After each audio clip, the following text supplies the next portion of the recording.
وہ ہڈیاں اٹھا کر کے لاتے اور کہتے کہ کیا محمد عربی کہتے ہیں کہ ان کے اندر جان پڑ جائے گی؟ جو ہڈیاں پگھل چکی ہیں زمین کے اندر، کیا ان کو پھر سے دوبارہ زندہ کیا جائے گا؟ قرآن نے الگ الگ رنگ میں مرنے کے بعد اٹھنے کی دلیلیں پیش کی۔ ایک مقام پر تو یہ فرمایا کہ جس نے پہلی مرتبہ پیدا کیا اس کو دوسری مرتبہ پیدا کرنے میں کیا حرج ہے؟ پہلی مرتبہ بھی تو اسی نے پیدا کیا۔ بلکہ کہیں پر فرمایا کہ تم لوگ انکار کرتے ہو، کیف تکفرون باللہ اموات، کہ تم انکار کرتے ہو، اللہ کا انکار کرتے ہو جبکہ تم مردہ تھے، جبکہ تم مردہ تھے۔ پھر اللہ رب العزت دلیل دیتا ہے کہ پھر اس نے تمہیں زندہ کیا اور پھر تمہیں مارے گا، اور اللہ تبارک و تعالی پھر تمہیں زندہ فرمائے گا۔ الگ الگ انداز سے قرآن مقدس نے جو ہے وہ باس بعد الموت کے عقیدے کو بہت وضاحت کے ساتھ بیان فرمایا، اور یہ ہمارا بنیادی عقیدہ ہے۔ جیسے اللہ کا انکار کرنے والا مسلمان نہیں رہ جاتا، ویسے مرنے کے بعد اٹھائے جانے کا انکار کرنے والا بھی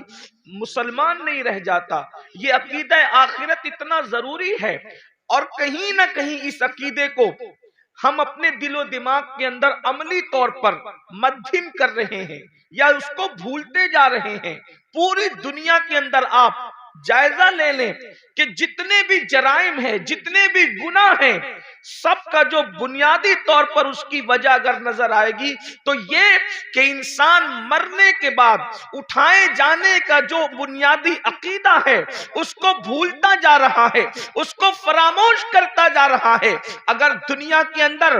بدکاری عام ہو رہی ہے تو کہیں نہ کہیں سب سے بڑی وجہ یہ ہے کہ مرنے کے بعد اٹھنا اور اٹھنے کے بعد جواب دینا، اس کا عقیدہ کہیں نہ کہیں دلوں کے اندر مدھم پڑتا جا رہا ہے۔ اس لیے کہ جب ایک انسان یہ سوچ لے، اللہ اکبر، صرف ایک چھوٹا سا بچہ یہ سوچ لے کہ میرے امتحان ہونے والے ہیں، تو بچہ بھی بزرگوں سے ملتا ہے۔ وہ بچہ جس کا پورا عقیدتوں کا محور چاکلیٹ ہے، جس کی پوری محبتوں کا محور کھلونا ہے، لیکن جب امتحانات کے دلوں میں ملتا ہے تو اپنے بزرگوں کو کہتا ہے دعا کریے کہ میں پاس ہو جاؤں، دعا کریے کہ مجھے کامیابی مل جائے۔ مجھے بتائیں، اگر امتحان پر یقین ایک چھوٹے سے بچے کو ہو جائے تو وہ بچہ بھی اس کی فکر کرنے لگتا ہے کہ نتیجہ کیا آئے گا۔ مسلمانوں بتاؤ تو صحیح، اگر بچے کو امتحان کا یقین ہو جائے اور فیل ہونے اور پاس ہونے کے فوائد اور نقصانات پتہ چل جائے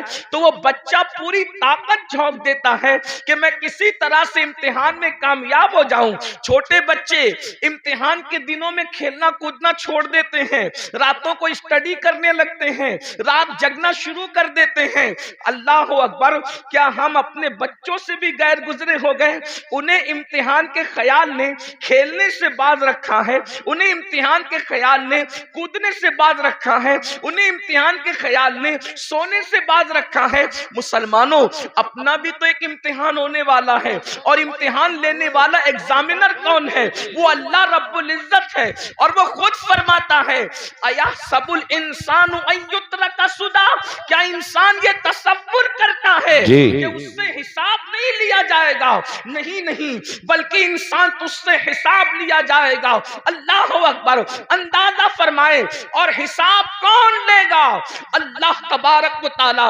دنیا کا ایگزامینر اللہ اکبر رشوت لے کر کے انسان کو چھوڑ سکتا ہے، دنیا کا ایگزامینر دباؤ میں آ کر کے کچھ نمبرات بڑھا سکتا ہے، لیکن وہ ایگزامینر تو ایسا ہے، اللہ اکبر، اس کی شان بے نیازی کا اندازہ کرو۔ اب ذرا توجہ فرمانا، اس کی شان بے نیازی کا اندازہ کرو، وہ کیسا امتحان لینے والا ہے، وہ کیسا سوال پوچھنے والا ہے، وہ کیسا حساب لینے والا ہے۔ اللہ اکبر، کہ اگر معصوم شجر ممنوعہ کو ہاتھ میں لے لے تو وہ اس معصوم سے اپنی غیرت کی بنیاد پر اس کے کے کپڑے بھی واپس لے لیتا ہے، اس کو جنت سے بھی نکال دیتا ہے، اور اللہ اکبر پھر وہ معصوم 200 سال تک کے دعائیں کرتا ہے، پکارتا ہے۔ تو شان بے نیازی کا عالم یہ ہے کہ اس کو 200 سال تک جواب بھی نہیں دیا جاتا۔ اللہ اللہ، اہل سنت کے اعتبار سے ہمارا عقیدہ یہ ہے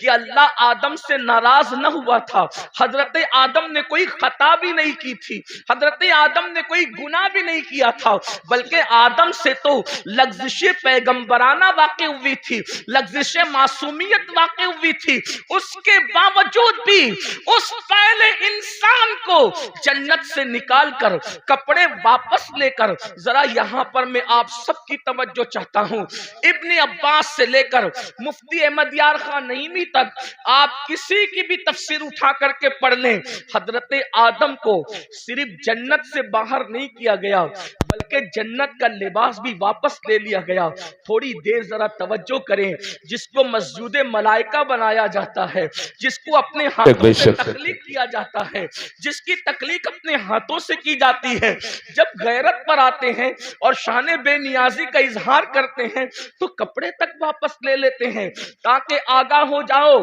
ہمارے رحیم و کریم ہونے پر دھوکہ مت کھانا، ہماری غیرت کا بھی اندازہ کر لو۔ جب معصوم مسجود ملائکہ بنانے کے بعد جنت سے باہر جا رہے ہیں، اور صرف جنت ہی سے نہیں جا رہے ہیں بلکہ کپڑے بھی واپس لیے جا رہے ہیں، تو بتاؤ تمہاری حیثیت کیا ہے، تمہارا کیا انجام ہوگا، تم کہاں رہو گے؟ اور پھر کوئی خطا بھی نہیں ہے، کوئی گناہ بھی نہیں ہے، لغزش پیغمبرانہ ہے، اس پر جب غیرت کا اظہار یہ ہے۔ اب مجھے بتاؤ میرے بھائیوں، جو لوگ زنا کرتے ہیں اور زنا کے بعد وہ اس خوش فہمی میں مبتلا ہیں کہ نہیں مولانا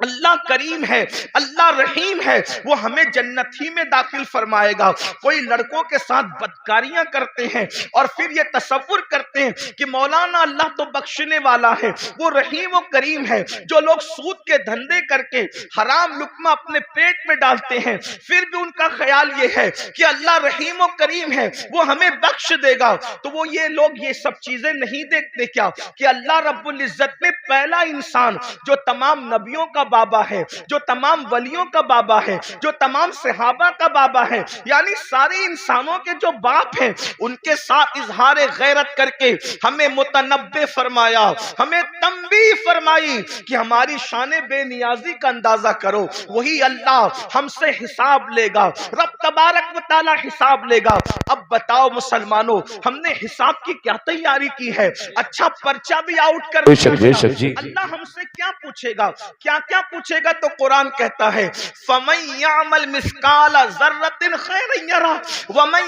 يَعْمَلْ مِثْقَالَ ذَرَّةٍ شَرًّا يَرَهُ، ایک ذرہ برابر نیکی کی ہوگی اللہ تم سے وہ بھی پوچھے گا، ذرہ برابر جرم کیا ہوگا اللہ تم سے وہ بھی پوچھے گا۔ آئیے مجھے ایک بہت پوچھنے پر بہت بڑی بات یاد آ گئی ہے، آپ سب کی توجہ چاہتا ہوں، بہت خوبصورت انداز میں آپ لوگ سن رہے ہیں تو دل چاہتا ہے کہ کچھ خوبصورت باتیں آپ کے سامنے کھولی جائے، کیونکہ آپ اچھے سے سن رہے ہیں، اس لیے کہ جہاں مجمع سننے والا ہو تو دل چاہتا ہے کہ کچھ دل کی باتیں کہی جائے۔ یوں تو سننے کے لیے سبھی آتے ہیں، لیکن آپ کا بڑا اچھا انداز ہے سننے کا۔